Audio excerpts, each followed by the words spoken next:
Hello everyone, welcome to our channel. Today we are discussing about how to write our first program in Java and what is variables. इससे पहले वाले videos में हम programme क्या होता है, programming languages क्या होती है, how we install Java in our system, ये सारा का सारा देख चुके हैं. अगर आपने प्रीवियस वीडियोस को नहीं देखा है तो प्लीज जाकर के प्रीवियस वीडियोस को चेक कर लें आप. और आज के लेक्चर में हम ये सीखेंगे कि हम वेरिएबल्स कैसे बनाते हैं, क्यों रिक्वायरमेंट है और हमारा फर्स्ट प्रोग्राम हम कैसे लिखेंगे, ये सारी चीजें हम देखेंगे. तो चलते हैं कंप्यूटर स्क्रीन पर. ओके तो जैसा कि मैंने इक्लिप्स और जावा का जो लेटेस्ट वर्जन है वो आप सभी के सिस्टम में इंस्टॉल करा दिया है. ठीक है, अब जैसे ही आप इक्लिप्स को इंस्टॉल कर लेंगे आप सबके सामने कुछ ऐसा इंटरफेस दिख रहा होगा. अब यहाँ पे आपको स्पेसिफिक प्रोजेक्ट क्रिएट करना है. डिफरेंट डिफरेंट टाइप के यहाँ पे प्रोजेक्ट लिस्टेड है. देखिए यहाँ पे लिखा हुआ है create maven project, create a Java ER project, create a dynamic web project. तो यहाँ पे डिफरेंट डिफरेंट टाइप के प्रोजेक्ट होते हैं. जैसे मुझे स्प्रिंग बूट में अगर कोई सा प्रोजेक्ट बनाना है तो मैं यहाँ पे मेवन प्रोजेक्ट सिलेक्ट कर सकता हूँ. सो मेवन प्रोजेक्ट एक्सप्लोरर क्या करेगा, कुछ डिफरेंट टाइप की डिपेंडेंसी या फिर कुछ डिफरेंट टाइप का स्ट्रक्चर हमें प्रोवाइड करेगा जिससे हमको कोड करने में इजी रहेगा. तो अभी हम सिंपल सा जावा का एक प्रोजेक्ट बनाएंगे क्योंकि हम कोर जावा भी लर्न कर रहे हैं जिसे हम J2 एसी वाला वर्जन बोलते हैं. इसीलिए हम एक सिंपल सा प्रोजेक्ट बनाएंगे जिसे हम कहते हैं जावा प्रोजेक्ट. तो मैं यहाँ पे जाऊंगा, यहाँ पे फाइल पे क्लिक करूंगा, फाइल के बाद न्यू पे क्लिक करूंगा. न्यू पे जाकर के फिर हम सर्च करेंगे कि हमें जावा प्रोजेक्ट दिख रहा है. सर्च किया, जावा प्रोजेक्ट यहाँ पे लिस्टेड नहीं है इसीलिए हम अदर्स पे जाएंगे. अदर्स पे जाके यहाँ पे आपको जावा प्रोजेक्ट मिल जाएगा. अगर आपको यहाँ पे नहीं मिल रहा है तो यहाँ पे आप सर्च भी कर सकते हैं. करने में आपको इजीली मिल जाएगा. तो यहाँ पे जावा प्रोजेक्ट पे क्लिक करेंगे, नेक्स्ट. देन उसके बाद हमको हमारे जावा प्रोजेक्ट का नाम देना है. तो मैं यहाँ पे इसका नाम दे रहा हूँ कोर जावा. मैंने इसका नाम दे दिया है कोर जावा और ये ऑटोमेटिकली जावा का वर्जन जो है सिलेक्ट कर लेगा अपने सिस्टम के अकॉर्डिंग.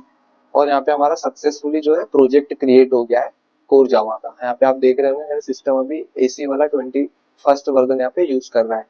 यहाँ पे एसआरसी लिखा हुआ है, मतलब हम डिफरेंट टाइप की जितने भी यहाँ पे क्लासेस बनाएंगे और जितना सारा कोड करेंगे वो सब एसआरसी वाले फोल्डर में रहने वाला है.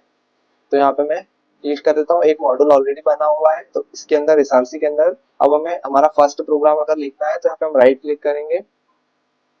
देन यहाँ पे न्यू पे जाएंगे और एक बना देंगे पैकेज. पैकेज क्यों बनाना होता है, पैकेज एक स्पेसिफिक टाइप का कलेक्शन हम बोल सकते हैं कि जैसे मान लो कि एक ऐड टू कार्ट वाला हमारे इसमें आइटम है तो वो कौन से पैकेज में रहेगा, पेमेंट वाला कौन से पैकेज में रहेगा. डिफरेंट डिफरेंट टाइप के पैकेजेस हम यहाँ पे बना सकते हैं. तो मैं सिंपली यहाँ पे कॉम डॉट मेन करके एक पैकेज बना लेता हूँ क्योंकि ये मेरा मेन पैकेज रहने वाला है.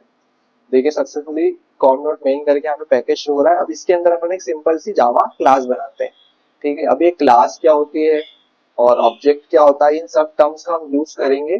आपको शॉर्ट शॉर्ट डेफिनेशन देता जाऊंगा लेकिन इसको डेप्थ में हम ऊप्स वाले कंसेप्ट में पढ़ेंगे. तो अगर आपने प्रीवियस वीडियोस नहीं वॉच की हुई हो तो प्लीज जाकर के पहले उन्हें वॉच कर लीजिए. हम यहाँ पे न्यू पे क्लिक करेंगे और यहाँ क्लिक करेंगे क्लास पे. देन हमको क्लास बनाना है. अब जावा के अंदर हम जब भी न्यू क्लास बनाते हैं तो क्लास का जो फर्स्ट लेटर होता है, फर्स्ट कैरेक्टर होता है, वो हमेशा अल्फाबेट में हम लिखते हैं. तो यहाँ पे मैं मेन क्लास का नाम लिख रहा हूँ, एम को कैपिटल लेटर में स्पेसिफाई कर रहा हूँ. देन यहाँ पे हम फिनिश कर देंगे.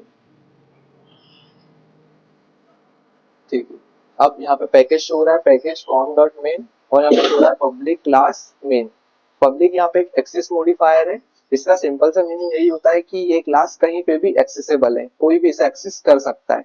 क्लास एक ब्लूप्रिंट होती है जिसके अंदर हम डिफरेंट टाइप की प्रॉपर्टीज को रखता है और मेन हमारी क्लास का नाम है. अब अगर हमें इसके अंदर कंसोल पे किसी भी टाइप का आउटपुट प्रिंट कराना हो तो आउटपुट प्रिंट कराने के लिए हम यूज करते हैं मेन मेथड का, क्योंकि प्रोग्राम का एग्जीक्यूशन हमेशा मेन मेथड से स्टार्ट होता है. अगर ऑपरेटिंग सिस्टम भी इसे कॉल करेगा तो सबसे पहले वो मेन मेथड को सर्च करेगा और मेन मेथड को ही कॉल करेगा. तो मेन मेथड को बनाने के लिए हम सिंपली यूज कर सकते हैं पब्लिक. पब्लिक रहना चाहिए मेन मेथड को क्योंकि इसे कोई भी एक्सेस कर पाए. फिर हम लिखेंगे स्टैटिक. स्टैटिक का मीनिंग यहाँ पे ये है कि स्टैटिक एक कीवर्ड है. इसका मतलब ये होगा कि without creating an object we can use this method. मतलब कि हम बिना इस क्लास का ऑब्जेक्ट बनाए इस मेथड को हम यूज कर पाते हैं. ये मेथड डायरेक्टली एक्सेस होती है, क्लास के नेम के थ्रू एक्सेस होती है. अब void वॉइड का मतलब यहाँ पे होता है इसका रिटर्न टाइप कुछ भी नहीं है। जैसे हमने कोई स्पेसिफिक 2 नंबर्स का इनपुट दिया है तो कुछ रिटर्न करेगा आउटपुट, ठीक है। लेकिन यहाँ पे इसका रिटर्न टाइप वॉइड है, इसका मतलब ये है कि किसी भी टाइप का रिटर्न किसी भी टाइप की वैल्यू को रिटर्न नहीं करता। आगे आने वाले मेथड्स में हम अगर इंटीजर यहाँ पे लिखते हैं, ठीक है, तो वो इंटीजर टाइप की वैल्यू को रिटर्न करता है। मैंने यहाँ पे वॉइड लिखा हुआ है, सिंपल इसका मतलब ये है कि इसका कोई भी रिटर्न टाइप नहीं है। देन उसके बाद हम मेन लिखते हैं, मेन के बाद स्मॉल वाले ब्रैकेट। मेन ही लिखना होगा हमें, मेन के अलावा अगर कोई से वर्ड का यूज करेंगे तो वो वर्क नहीं करेगा, वो हमें एरर शो करेगा, क्योंकि कुछ कीवर्ड्स है जो जिसको हम रिजर्व वर्ड बोलते हैं उनका ही यूज करना होता है, अदरवाइज वो वर्क नहीं करता। जैसे पब्लिक लिखा है तो पब्लिक की जगह पब्लिक का यूज करना होगा, स्टैटिक की जगह स्टैटिक ही लिखना होगा। स्टैटिक को एज अ नॉर्मल वेरिएबल हम यहाँ पे यूज भी कर सकते हैं। देन उसके बाद स्ट्रिंग एक हमारा डेटा टाइप है, और एक एरे हमने लिया है ARGS, मतलब कमांड लाइन के आर्गुमेंट है। कोई भी अगर इनपुट हमें इसमें देना होता है तो हम ARGS के एरे के फॉर्म में हम दे सकते हैं।